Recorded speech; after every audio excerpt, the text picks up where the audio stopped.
হয় না। প্রিয় ভাইয়েরা আমার, বলে আসলাম, আর যুবকরা বলল হুজুর আল্লাহর কাছে বিচারটা দিয়ে যান।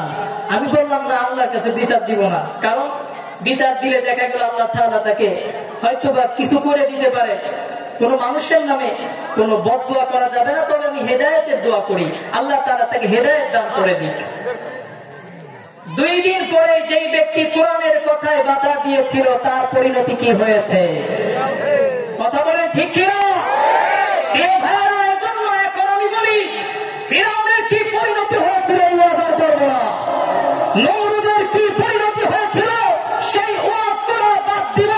বিগত দিনে কোরআনের বিরুদ্ধে যাওয়ার কারণে, হাদিসের বিরুদ্ধে যাওয়ার কারণে ওলামায়ে কেরামদেরকে জেলখানায় বন্দী করার জন্য আর ফাঁসির কাষ্ঠে ঝোলানোর জন্য বিগত দিনে সরকারের যে পরিণতি হয়েছে সেই আলোচনা আগামী দিনে করবো। কথা বলুন ঠিক কিনা?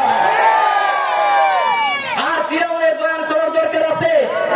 এর পরিণতি ফিরআউনের চাইতে খারাপ হয়েছে কি হয় নাই? ফিরআউনের পরিণতি তো হয়েছে পানির ভিতর ডুবে, এদের পরিণতি হয়েছে আগুনে পুড়ে। সব কথা বলুন ঠিক কিনা? এমনকি কিভাবে তা আল্লাহু আকবার, কিভাবে চেষ্টায় টানতে নিছে। যদিও আমি এটা পক্ষপাতী না, হত্যা করারও পক্ষপাতী না, তবে এখানে শুধু বলি যে এটা আসলে কোরআনের বদদুয়া। এটা কার বদদুয়া? প্রিয় ভাইয়েরা আমার, এজন্য মুসলিম যারা তারা তো কোরআনের মাহফিলে বাধা দিতে পারে না। আমরা সব সময় বলি আমরা কোরআন থেকে কথা বলি, হাদিস থেকে কথা বলি। কোরআনে যদি রাজনীতির কথা থাকে আমি করব কি? কোরআনের হাদিসে যদি অর্থনীতির কথা থাকে আমি করব কি? প্রিয় ভাইরা, তবে সাবধান হয়ে যান, মনে করেন না স্বৈরাচারী চলে গেছে আর মনে হয় কোনো সমস্যা হবে না, আর মনে হয় কোরআন কারীমের মাহফিল আর বাধা প্রদান করবে না। আমি সেই দিনই বলেছিলাম সতর্ক অবস্থায় থাকতে হবে। কে কি দল করে সেইটা আমার দেখার বিষয় না, কে কোন মতবাদের মধ্যে আছে সেটা আমার দেখার বিষয় না। আমার দেখার বিষয় হলো একটাই, সেটা হলো সেই ব্যক্তি কি কোরআনের পক্ষে আছে না কোরআনের বিপক্ষে আছে। কথা বলেন ঠিক কিনা? কোরআনের বিপক্ষে যদি অবস্থান নেয়, সে হতে পারে আমার বাবা, হতে পারে আমার মা, হতে পারে আমার ভাই, হতে পারে আমার দলের লিডার, হতে পারে আমার দলের কোন নেতা, সে যেই হোক না কেন কোরআন আগে না নেতা আগে। কোরআন যদি আমাকে বলে, কোরআনের বিরুদ্ধে যদি কেউ অবস্থান নেয়, সে যদি আমার নেতা হয়, তাকে ছাড়তে আমার 1 সেকেন্ড দেরি হবে না, কারণ আমি কোরআনকে ভালোবাসি আমার হৃদয় দিয়ে। কথা বলেন ঠিক কিনা? এই কোরআনের জন্য আমি ছাড়তে পারি আমার দল, এই কোরআনের জন্য আমি ছাড়তে পারি টাকা, ছাড়তে পারি বাড়ি গাড়ি, ছাড়তে পারি দেশ। কথা বলেন ঠিক কিনা? এই কোরআনের জন্য আমার রাসূল দেশ ছেড়েছেন কি ছাড়েন নাই? এই কোরআনের জন্য আমার রাসূল জেলে গেছেন কি যান নাই? অতএব আমাকেও যাওয়া লাগতে পারে, অবশ্যই অবশ্যই আমাকে সতর্ক থাকতে হবে। প্রিয় ভাইয়েরা আমার, অতএব মুসলিম তাকেই বলে যে ব্যক্তি নিজের প্রত্যেকটা জিনিসকে সারেন্ডার করে দেয় আল্লাহর কোরআনের কাছে, আল্লাহর রাসূলের হাদিসের কাছে। আর যখন আপনি কোরআন এবং হাদিসের কাছে নিজেকে আত্মসমর্পণ করে দিবেন, তখন আপনার প্রতি বিপদ আসবেই। এজন্য রব্বুল আলামিন বলেন, আম হাসিবতুম আন তাদখুলুল জান্নাতা ওয়ালাম্মা ইয়াতিকুম মাসালুল লাযীনা খালাউ মিন ক্বাবলিকুম মাসাতুহুমুল বা'সা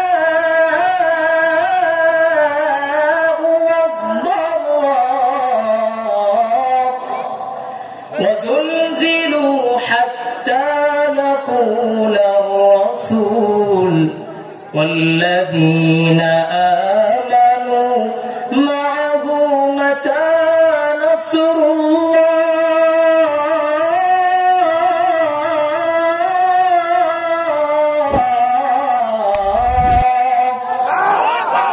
ألا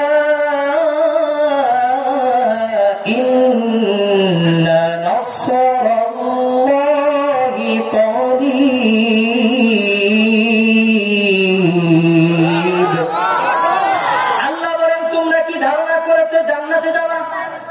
আল্লাহ এইভাবে বলছেন, আম হাসিবতুম, তোমরা মনে করছো আন তাদখুলুল জান্নাহ, তোমরা জান্নাতে যাওয়া? আম হাসিবতুম আন তাদখুলুল জান্নাহ ওয়ালাম্মা ইয়াতিকুম, অথচ তোমাদের কাছে আসে নাই খালাউ মিন ক্বাবলিকুম, তোমাদের পূর্বে যারা ছিল তাদের মতো অবস্থা। তোমরা মনে করছো জান্নাতে চলে যাবে নামাজ পড়ে শুধুমাত্র?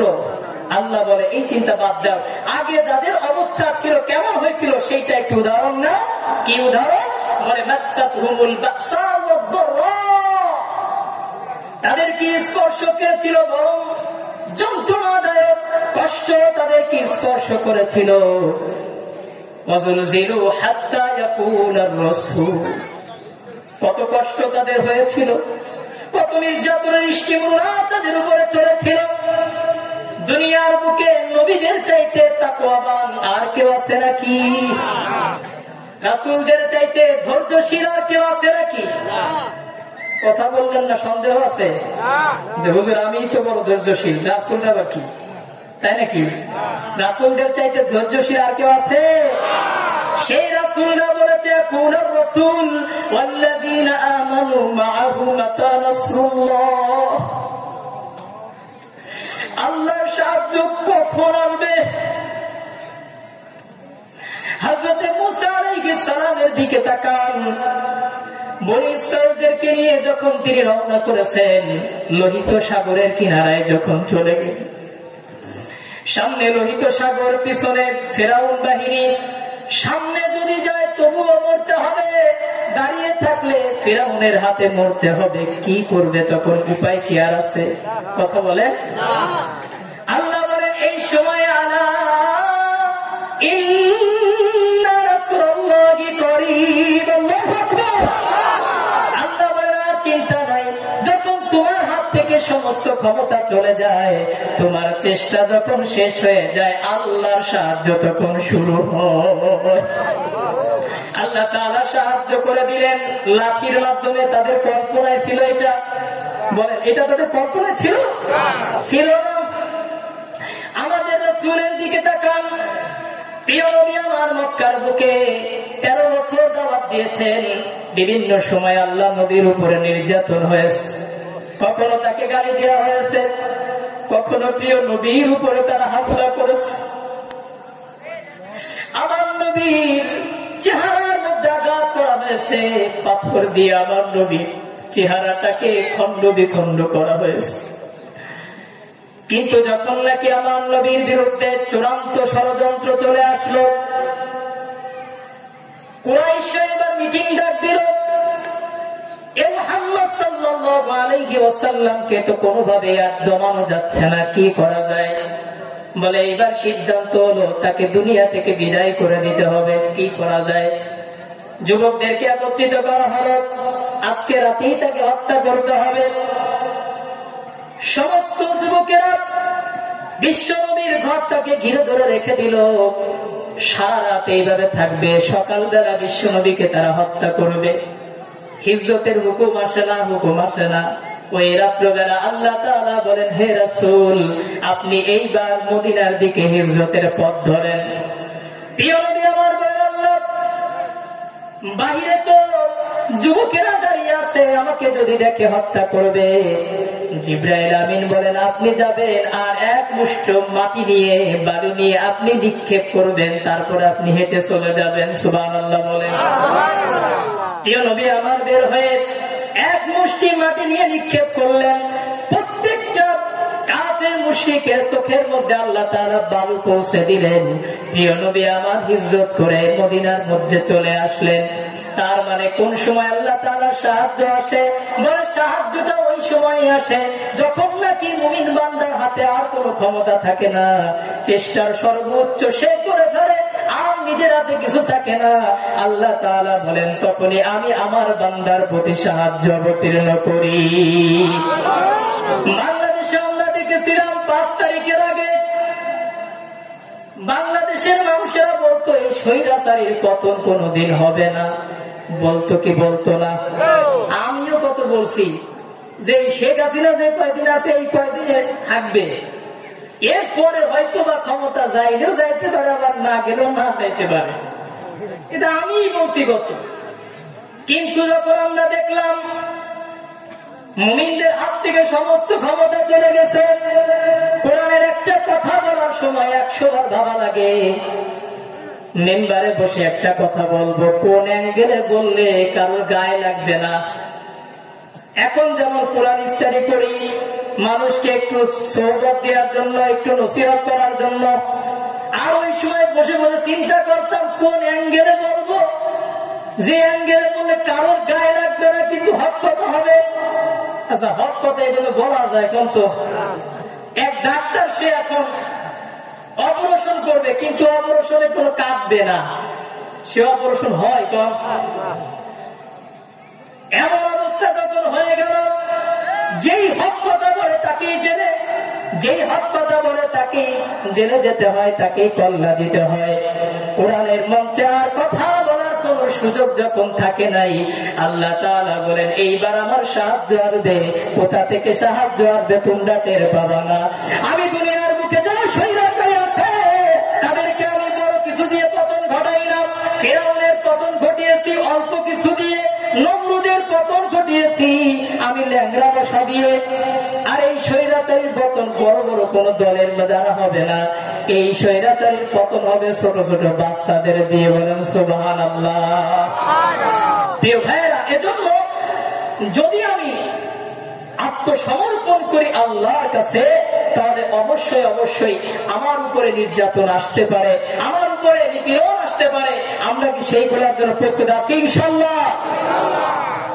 প্রিয় ভাইয়েরা, এর পরের আয়াতটা আল্লাহ তাআলা মুমিন যারা আছে তাদেরকে বলতেছে, ওয়াতাসিমু বিহাবলিল্লাহি জামিআন ওয়া লা তাফাররাকু। আয়াতটা হয়তো অনেকের মুখস্থ আছে। আল্লাহ তাআলা অর্ডার করছেন, ওয়াতাসিমু, তোমরা দৃঢ় হস্তে ধারণ করো, আঁকড়ে ধরো, চিবে ধরো, এমন ভাবে ধরো যে ছুটবে না। বিহাবলিল্লাহ, আল্লাহর রশি। কার রশি? আরো জোরে বলেন, কার রশি? আল্লাহর রশি। এবার বলেন আল্লাহর রশি কি? কোরআন। কথাটা সবাই জোরে বলেন, আল্লাহর রশি কি? আল্লাহর রশি কয়টা? একটা। সেই রশির নাম কি? কোরআন। আল্লাহ তাআলা যদি এইটুকুই বলতেন তাহলে হয়ে যেত, ওয়াতাসিমু বিহাবলিল্লাহ, তোমরা আল্লাহর রশিকে দৃঢ় হস্তে ধারণ করো। কিন্তু শেষে আল্লাহ তাআলা বলেন জামিয়া, একতাবদ্ধভাবে, ঐক্যবদ্ধভাবে তোমরা কোরআনের রজ্জুকে একতাবদ্ধভাবে দৃঢ় হস্তে ধারণ করো, যেন ছুটে না যায়। এ ভাইয়েরা আমার, দুনিয়ার দিকে তাকান, একতাবদ্ধ না হইলে কোনো কিছুই হয় না। এই স্বৈরাচারীর পতন হয়েছে একতার কারণে। কথা বলেন ঠিক কিনা? গোটা বাংলাদেশের মানুষ একতাবদ্ধ যখন হয়েছে তখন পতন হয়েছে, তার আগে হয় নাই। একতা না হইলে কোনো কিছুই হয় না। এই জন্য দুনিয়ার ময়দানে দেখবেন সবাই একতার কথা কয়। সবাই একতার কথা কয় না? বিএনপির ভাইয়েরা একতার কথা বলে, আওয়ামী লীগের ভাইয়েরা একতার কথা বলে, জামাত ইসলামের ভাইয়েরা একতার কথা বলে। সবাই বলে আমার দলে আসো, তাইলে শান্তি পাবা। যারা গণতন্ত্র করে তারা বলে গণতন্ত্রের কাছে আসো, তাইলে শান্তি পাবা। যারা সমাজতন্ত্র করে তারা বলে সমাজতন্ত্রের কাছে আসো, শান্তি পাবা।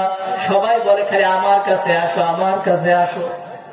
কিন্তু দুনিয়ার ময়দানে পরীক্ষিত হয়ে গেছে, গণতন্ত্র দিয়ে পৃথিবীর মানুষ শান্তি পায় নাই। কথা বলেন ঠিক কিনা? জাতীয়তাবাদ দিয়ে দুনিয়ার মানুষ শান্তি পায় নাই। আর দুনিয়ার সবাইকে একতাবদ্ধ করা সম্ভব না, ঠিক কিনা বলেন? একতাবদ্ধ করা সম্ভব না, কারণ এই মূলনীতিটাই ভুল।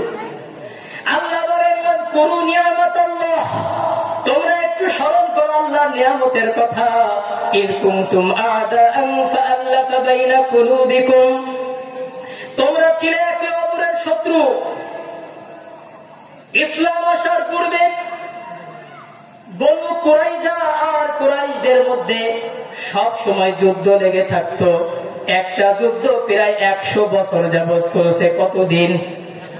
100 বছর। এক জায়গাতেই বাড়ি, কাছাকাছি বাড়ি, কিন্তু দুই গ্রুপের মধ্যে মারামারি কাটাকাটি কাটাকাটি 100 বছর, এবং এই যুদ্ধটাকে তারা টিকায় রাখাকে নিজেদের জন্য গর্বের মনে করত, যে এই যুদ্ধ যদি বন্ধ হয়ে যায়, যাদের জন্য বন্ধ হবে তারা কাপুরুষ। নাউজুবিল্লাহ বলবেন না? তাহলে একে অপরের ছিল শত্রু।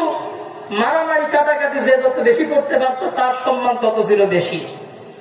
যেই ব্যক্তি যত বেশি ধর্ষণ করতে পারতো তার সম্মান ছিল বেশি। যেই ব্যক্তি বেশি ডাকাতি করতে পারতো, মারামারি কাটাকাটি করতে পারতো, তার সম্মান ছিল তত বেশি। আল্লাহ বলেন, আমি ইসলাম নামক একটা জ্ঞান তোমাদেরকে দিয়ে দিলাম, এই কোরআন আল্লাহর রজ্জু আমি তোমাদেরকে দিয়ে দিলাম। যেই জাতি একে অপরের শত্রু ছিলে, আর এই কোরআনের কারণে তোমরা সেই জাতিটাই বন্ধুত্বে পরিণত হয়ে গেছো, আর তোমরা নিজেদের মধ্যে ভাই ভাই হয়ে গেছো। বলুন সুবহানাল্লাহ। কেমন ভাই ভাই হয়ে গিয়েছে? যুদ্ধের ময়দানে শহীদ হয়ে যাবে, এখনই হত্যা হয়ে যাবে, এখনই দুনিয়া থেকে বিদায় নিয়ে চলে যাবে। এমন সময় এক গিলাস পানি আসছে, সকলের পানির পিপাসা। কিন্তু যখন একজনের কাছে পানির পেয়ালা আসছে, নিজে পানির পেয়ালাটা চুমুক না দিয়া বলতেছে, আমার চাইতে ওই ভাইয়ের বেশি পানির পিপাসা লাগছে, তাকে দাও। তার কাছে যখন নিয়ে যাওয়া হয়েছে, সেও বলতেছে, আমার চাইতে মনে হয় আমার পাশের ভাই তার বেশি পিপাসা লাগছে, তার কাছে যাও। নিজে পানি পান না করে অপরের কাছে পাঠিয়ে দিতেছে। এইভাবে ঘুরতে ঘুরতে দেখা গেছে আবার প্রথম জনের কাছে আসা লাগলো। প্রথম জনের কাছে যখন আসছে, দেখে সেই ব্যক্তি দুনিয়া থেকে বিদায়। ইসলামের ভ্রাতৃত্ব তো এরকম হয়ে গিয়েছিল। আজকে দেখেন, গণতন্ত্রের নামে আজকে আমরা আলাদা। একই গ্রামের মানুষ আজকে আমরা আলাদা, আছে না নাই? আজকে একই পরিবারের এক ভাই এক দল করে, আরেক ভাই আরেক দল করে। দুই ভাই দুই দল করার কারণে দুই ভাইয়ের মধ্যে শত্রুতা আছে না নাই? বাপ চাচাদের মধ্যে মারামারি কাটাকাটি, দুই দল নিয়ে, গণতন্ত্র আর জাতীয়তাবাদ নিয়ে, সমাজতন্ত্র আর গণতন্ত্র নিয়ে দুই ভাইয়ের মধ্যে মারামারি হয়ে দুই ভাই 10 বছর হয়েছে, কথাই কয় না। প্রিয় ভাইয়েরা আমার, আবার যদি সেই ভাবচিত্র, আবার যদি আমরা একতাবদ্ধ যদি হতে চাই, তাহলে গণতন্ত্র দিয়ে হবে না, সমাজতন্ত্র দিয়ে হবে না, দুনিয়ার কোন তন্ত্র মন্ত্র দিয়ে হবে না। যদি আমরা আবার একতাবদ্ধ হতে চাই, তাহলে আমাদেরকে ফিরে আসতে হবে বিহাবলিল্লাহ, আল্লাহর রজ্জুকে ধরতে হবে। কথা বলুন ঠিক কিনা? তোমার দে মুসলমান হো তু, মর্দে মুসলমান, এক হাত মে তলওয়ার, এক হাত মে কুরআন, तौहीद तो सीना में अमानत है हमारा, आसा नहीं मैदान नमो निशा हमारा। प्रिय भाइरा, অতএব আমরা একতাবদ্ধ হতে রাজি আছি ইনশাআল্লাহ। একতাবদ্ধ হব কার জন্য? আমাদের রব কয়জন? আমাদের রাসূল কয়জন? আমাদের কাবা দিক কয়টা? আমাদের প্রভু এক নবীর উম্মত, জীবন বিধান ওই শিবানী কোরআন। আমাদের প্রভু এক নবীর উম্মত, জীবন বিধান ওই শিবানী কোরআন। তবে কেন এক নাও হে মুসলমান, এক হও এক হও করিয়া আহ্বান। আমাদের প্রভু এক নবীর উম্মত, জীবন বিধান ওই শিবানী কোরআন। কথা বলেন ঠিক কিনা? অতএব আমরা যদি একতাবদ্ধ হতে চাই, নিজের ভাই ভাইদের মধ্যে যে মারামারি কাটাকাটি এটা যদি বন্ধ করতে চাই, একই এলাকার মানুষ দুই পাড়া হয়ে মারামারি কাটাকাটি যদি বন্ধ করতে চাই, একই এলাকার মানুষ, একই জাতির মানুষ, আমরা মুসলমান ভাই ভাই যদি আবার সেই ভাতৃত্ব স্থাপন করতে চাই, তাহলে কোরআনের কাছে আসার কোনো বিকল্প নাই। যদি কোরআনের কাছে আসতে পারি, তাহলে এমন এক সমাজ আমরা পাবো, যে সমাজের মধ্যে নিজের চিন্তা পরে ভাইয়ের চিন্তা আগে করবে। কারণ আল্লাহর রাসূল বলেছেন, ততক্ষণ পর্যন্ত তুমি মুমিন হতে পারবে না যতক্ষণ পর্যন্ত নিজের জন্য তুমি পছন্দ যেটা করো তোমার ভাইয়ের জন্য যতক্ষণ পর্যন্ত সেটাকে পছন্দ না করতে পারবা ততক্ষণ পর্যন্ত তুমি খাঁটি মুমিন হতে পারবা না। কিন্তু বাংলাদেশে আমরা দেখলাম যারা উন্নয়নের নামে এত বড় বড় ফাঁকা গুলি দিয়ে বেড়ায়, তাদেরকে আমরা দেখলাম তারা নিজের চিন্তা বেশি করে না, জনগণের চিন্তা বেশি করে। আজকে চাউলের কেজি হয়েছে 70-80 টাকা, আলুর কেজি 70 টাকা। সুবহানাল্লাহ বলেন, 80 টাকা। সুবহানাল্লাহ এখানে 70 টাকা 80 টাকা যদি আলুর কেজি হয়, চাউলের কেজি 70-80 টাকা। আমাদের বাংলাদেশের যারা গরিব শ্রেণী আছে তারা আলু পর্যন্ত খাইতে পারে না। একসময় আলুর কথা ছিল যে গোল আলু ও যেখানে দিয়ে যায় সেখানেই চলে, কিছু না খাইতে পারলে আলু খাবে, এই কথা ছিল এক সময়। কিন্তু এখন কি সেই কথা চলে না? আলু খাইতে এখন বিরাট কষ্ট। কিন্তু সেই সময় আমরা দেখলাম আমারই এক ভাই, সেই ভাইয়ের লন্ডনে 10টা বাড়ি আছে, সিঙ্গাপুরে তার 10টা ব্যবসা আছে, আছে না নাই? আমারই এক ভাইকে দেখলাম সেই ভাইয়ের 400 কোটি টাকার মালিক, আছে না নাই? যদি সে ভাইয়ের চিন্তা করত, অপর ভাইয়ের চিন্তা করত, তাহলে চিন্তা করত বাংলাদেশের অনেক মানুষ খাবার পাচ্ছে না, ভাত খাইতে পায় না, মাছ খাইতে পায় না, তাদের জন্য কিছু রাখি।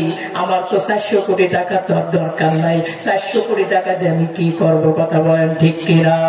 এরা তো আসলে নিজের চিন্তা করে, এরা অন্যের চিন্তা করে না। আর যদি কোরআনের রাজ কায়েম যদি বাংলাদেশে হয়ে যায়, তাহলে যারা ওই জায়গাতে থাকবে তারা ওমরের মতো বলবে, আমার দেশে যদি একটা কুকুর যদি না খেয়ে মারা যায়, হাসরের ময়দানে আমি ওমরকে আল্লাহর কান গড়ায় জবাব দিতে হবে। অতএব আমরা সেই রকম একটা সমাজ চাই কি চাই না? চাই কি চাই না? এই জন্য কোরআন থেকে যদি আমাদেরকে ডাক দেওয়া হয়, আমরা কোরআনের ডাকে, আল্লাহর ডাকে আমরা কি আমাদের জীবন মরণ দিয়ে আমাদের যদি ছাড়তে হয় আমাদের পরিবার, যদি আমাদের রক্ত দিতে হয়, কল্লা দিতে হয়, কোরআনের জন্য দিতে কে কে রাজি আছি? আল্লাহ তাআলা আমাদেরকে কবুল করুন, সকলে পড়ি আল্লাহুম্মা আমিন। এ ভাইরা, আমি আমার শেষের দিকে চলে যাচ্ছি, অল্প সময় আছে, এই জন্য মাঝের কিছু আয়াত আমি স্কিপ করে শেষের একটা আয়াত নিয়ে আলোচনা করছি। আল্লাহ সুবহানাহু ওয়া তাআলা বলেন, যারা এই ইসলামের পথে চলবে, কোরআনের পথে চলবে, তারা যাবে আল্লাহর জান্নাতে। তারা যাবে কোথায়? আরো জোরে বলেন, কোথায়? আর যারা কোরআনের বিপক্ষে চলবে তারা যাবে কোথায়? ইয়াউমা তাবিয়াদ্দু বুজুহুম ওয়া তাসওয়াদ্দু বুজুহ।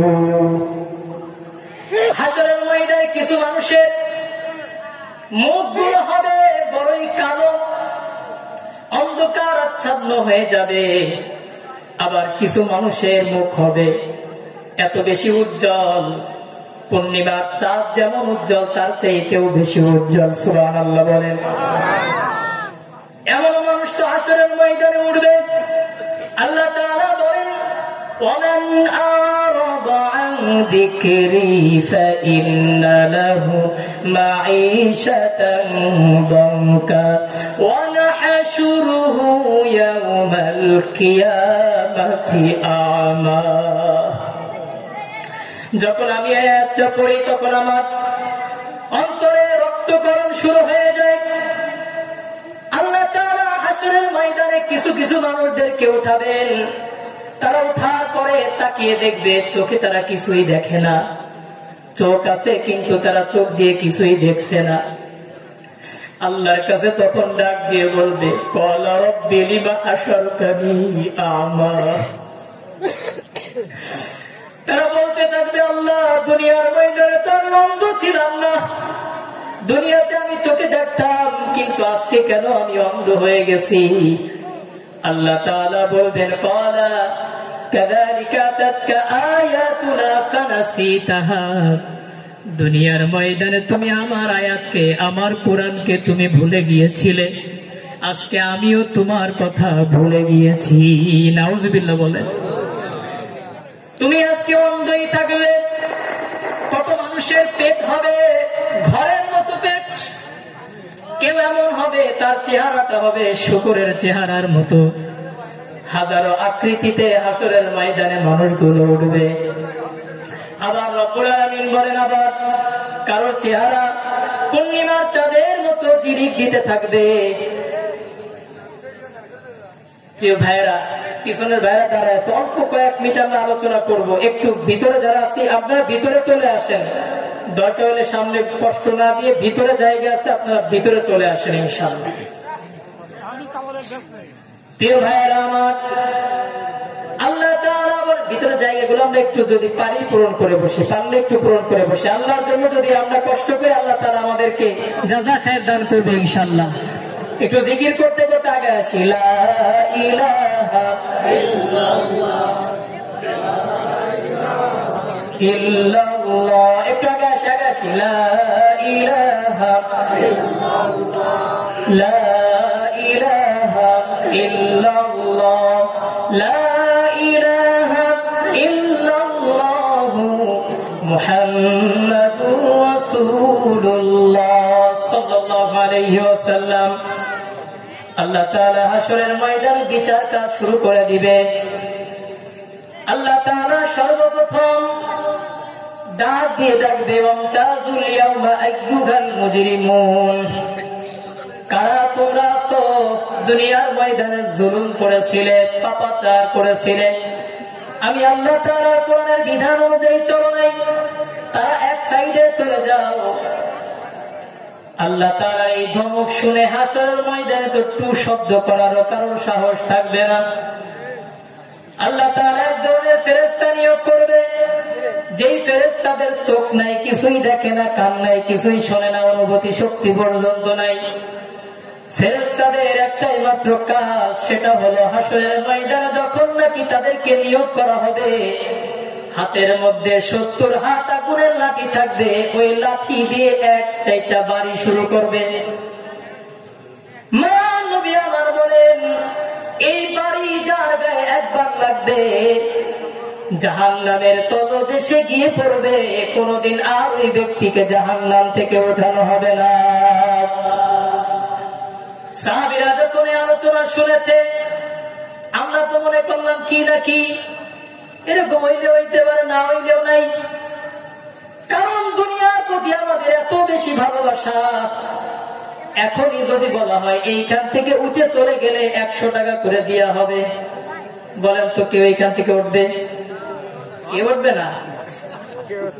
এই যে ইমাম সাহেব যদি ওই পর্যায়ে বলে যে এখনই উঠবে 100 টাকা দেওয়া হবে, কেউ উঠবে না।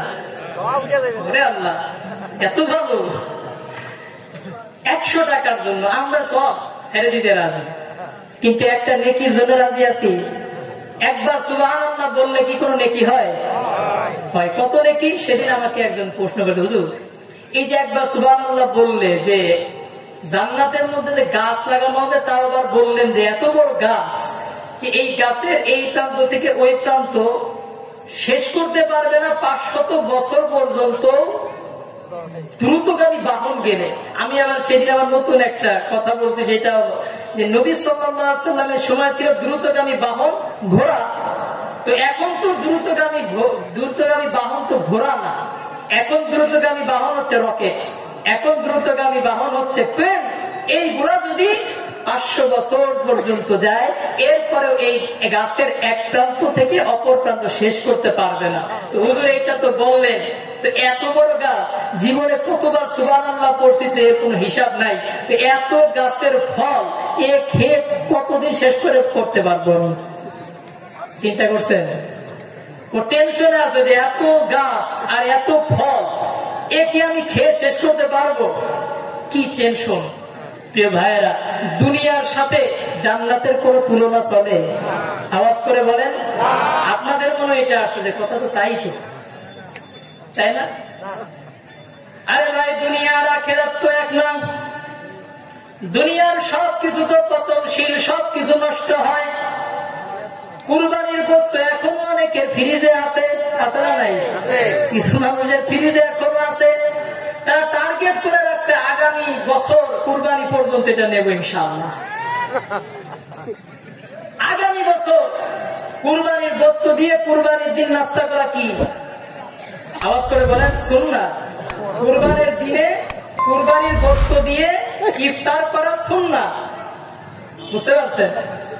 বলে যে হুজুর, আমার প্রতি বছর কুরবানি দিতে 1টা বেজে যায় গোশত আনতে, এতক্ষণ তো না খেয়ে থাকা যায় না, এই জন্য ফ্রিজে গত বছরের গোশত রেখে দিয়েছি, সামনে বছর এই গোশত রান্না করে ফজরের পরে খাবো। বলেন তো সুন্নাত আদায় হবে নাকি?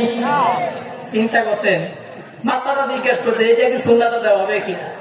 নাউজুবিল্লাহ বলবেন না। প্রিয় ভাইয়েরা আমার, এই যে গোশত নতুন আপনি কাটা গোশত যখন রান্না করে খেয়েছেন সেইটার স্বাদ, আর এই 1 বছর পরে গিয়ে যে গোশত খাইছেন, দুইটার স্বাদ কি সমান নাকি? বলে যে না, দুনিয়ার কোন জিনিস স্থায়ী না, সবকিছুই পতনশীল, সবকিছুই কোয়ালিটি ফল্ট করে, কিন্তু আখিরাতের ময়দানে যা কিছু আছে কোনো কিছু কিন্তু ধ্বংস হবে না, নষ্ট হবে না। এই গাছের ফল খেয়ে আপনি কোনোদিনও শেষ করতে পারবেন না, ঠিক কিনা বলেন? কারণ একটা গাছের মধ্যে অনেক ফল আছে, একটা ফল যদি না থাকে তাহলে ওই গাছের সৌন্দর্য নষ্ট হয়। আর জান্নাতের মধ্যে যা কিছু আছে সেইগুলা সৌন্দর্য নষ্ট আল্লাহ হতে দেবেন? দিবেন না। প্রিয় ভাইরা, এজন্য আল্লাহ তাআলা এই যে আপনার টেনশন করার দরকার নাই যে কতদিন পরে আমি এই ফল শেষ করব, কোনদিনও শেষ হবে না ইনশাআল্লাহ। বলেন সুবহানাল্লাহ। প্রিয় ভাইরা আমার, আল্লাহ তাআলা বিচার শুরু করে দিবেন। সর্বপ্রথম যারা এই বাড়ি খেয়ে জাহান্নামের মধ্যে চলে যাবে, আল্লাহ তাআলা যখন এই বাড়ির ব্যবস্থা করবে, মায়ান নবী আমার বলেন, এই বয়ান যখন তিনি করেছেন, সাহাবায়ে কেরাম ভয়ের চোটে বেহুশ হয়ে গিয়েছে। আমাদের তো কিছুই হইল না, আমরা তো মনের ভিতরে একটা দুঃখ আনতে পারলাম না, কষ্ট আনতে পারলাম না। সাহাবায়ে কেরাম বেহুশ হয়ে পড়ে গিয়েছে। ডাক দিয়ে বলে, ইয়া রাসূলুল্লাহ, ইয়া হাবিবাল্লাহ, আপনি তো বললেন ওই ফেরেশতার চোখ নাই, কিছুই দেখে না, কান নাই, কিছুই শোনে না। তাহলে হাসরের ময়দানে যখন বাড়ি দিবে, আমাদের যদি একটা বাড়ি লেগে যায়, জাহান্নাম থেকে তো কোনোদিন উঠতে পারবো না, আমাদের উপায় কি হবে? মায়ার নবী আমার বললেন, যাও একটু লোহা নিয়ে আসো, একটু চম্বক নিয়ে আসো, আর একটু সোনা নিয়ে আসো। 3টা জিনিস আনা হলো। মায়ার নবী আমার চম্বকটা লোহা আর সোনার উপর দিয়ে ঘোরায় নিয়ে গেল। চম্বকের সাথে তো লোহা উঠে গিয়েছে, সোনা ওঠে নাই। প্রিয় নবী আমার বললেন, কি দেখলে তোমরা? সাহাবায়ে কেরাম বলে, ইয়া রাসূলুল্লাহ, দেখলাম যে সোনা ওঠে নাই কিন্তু লোহা উঠে গেছে। আল্লাহ তাআলার প্রিয় পয়গম্বর বলেন, হাসরের ময়দানে ওই ফেরেশতাদের হাতে যে লাঠি থাকবে সেইটাও চম্বকের ন্যায় থাকবে। মুমিন নামক যেই সোনা আছে সেই সোনা উঠবে না। লোহা নামক যেই কাফের মুনাফিক যারা আছে তারা ওই বাড়ি খেয়ে জাহান্নামের তলদেশে চলে যাবে। তোমাদের কোনো টেনশন নাই। বলে সুবহানাল্লাহ। এরপরে আল্লাহ রাব্বুল আলামিন সবচেয়ে বড় যে কাজ করবেন সেটা হলো আমলনামা দিবেন। আমলনামা যখন মানুষের হাতে হাতে আল্লাহ তাআলা দিবেন, রব্বুল আলামিন বলবেন, ইকরা কিতাবাকা কাফা বিনাফসিকাল ইয়াওমা আলাইকা হাসিবা। তোমাদের কিতাব তোমরা পড়ো, এই কিতাব পড়ার জন্য তোমরাই যথেষ্ট হয়ে গিয়েছো। আর যাদের বাম হাতে আমলনামা দেয়া হবে